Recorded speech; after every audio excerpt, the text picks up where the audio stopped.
বিধানসভায় ফের ভারত ভুটান যৌথ নদী কমিশন গঠনের বিষয় নিয়ে সরব হলেন আলিপুরদুয়ারের বিধায়ক সুমন কাঞ্জিলাল। বুধবার বিকেল 4টে নাগাদ বিধানসভার অধিবেশন শেষে সামাজিক মাধ্যমে ভারত ভুটান যৌথ নদী কমিশন গঠনের বিষয়ে জানিয়েছেন তৃণমূলের রাজ্য স্তরে বিধানসভা বিষয়ক মুখপাত্র তথা আলিপুরদুয়ারের বিধায়ক সুমন কাঞ্জিলাল। এর আগেও তিনি এলাকার সার্বিক উন্নয়নের কথা মাথায় রেখে এবং নদী ভাঙন ও ক্ষতি রুখতে এই বিষয় নিয়ে বিধানসভায় সরব হয়েছিলেন। বিধানসভার অধিবেশন শেষে এক সাংবাদিক বৈঠকে তিনি জানিয়েছেন,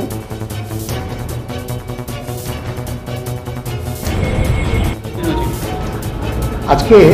বিধানসভার মেনশন পর্বে আমি এটা উল্লেখ করেছিলাম যে গত 26 এবং 29শে জুলাই বিধানসভাতে আন্ডার সেকশন 169-এ রেজুলেশন নিয়ে আসা হয়েছিল একটা যৌথভাবে। সেখানে গোটা বাংলার নদী ভাঙন পরিস্থিতি, বন্যা নিয়ন্ত্রণ এবং সেই সঙ্গে উত্তরবঙ্গের নদী ভাঙন নিয়ে একটা প্রস্তাব নিয়ে আসা হয়েছিল। সেই প্রস্তাবের উপর 26 এবং 29 তারিখে দুদিন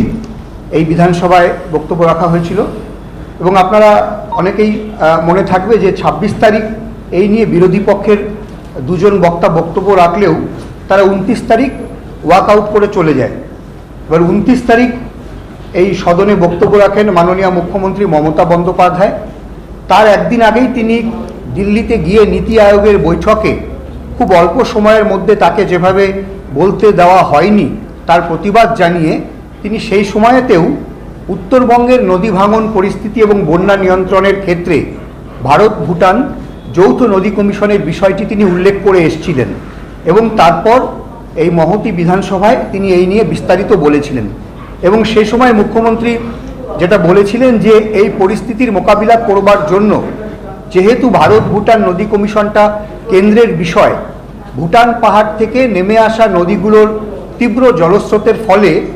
আমাদের ডুয়ার্স উত্তরবঙ্গ ভারতবর্ষের একটা বিরাট ভূখণ্ড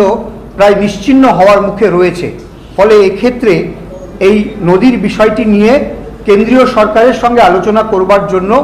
যদি বিধানসভা থেকে একটি সর্বদলীয় প্রতিনিধি দল যায় তাহলে এটা একটা অত্যন্ত গুরুত্বপূর্ণ কাজ হবে। কিন্তু দুর্ভাগ্যের বিষয় যে জুলাই মাসের পর এতগুলো মাস অতিক্রান্ত হয়ে যাওয়ার পরেও বিরোধী পক্ষে থেকে কোনো রকম সদিচ্ছা আমরা দেখতে পাইনি এবং এখনও আজকে এই মুহূর্তে কিন্তু উত্তরবঙ্গের চা বাগান, কৃষি জমি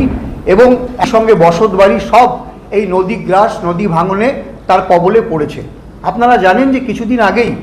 যে 6টা বিধানসভা উপনির্বাচন হয়ে গেল তার মধ্যে মাদারিহাট ছিল। এই মাদারিহাটটাও কিন্তু একদম ভারত ভুটান এই যে নদীর যে ভয়াবহ প্রকৃতি তার উপর ভিত্তি করে এবং নদীপথে যে ডলোমাইট ঢুকে যাচ্ছে তার জন্য যে ভয়াবহ দূষণ, এই বিষয়টিকে সামনে রেখে কিন্তু নির্বাচন হয়েছে। ফলে আজকে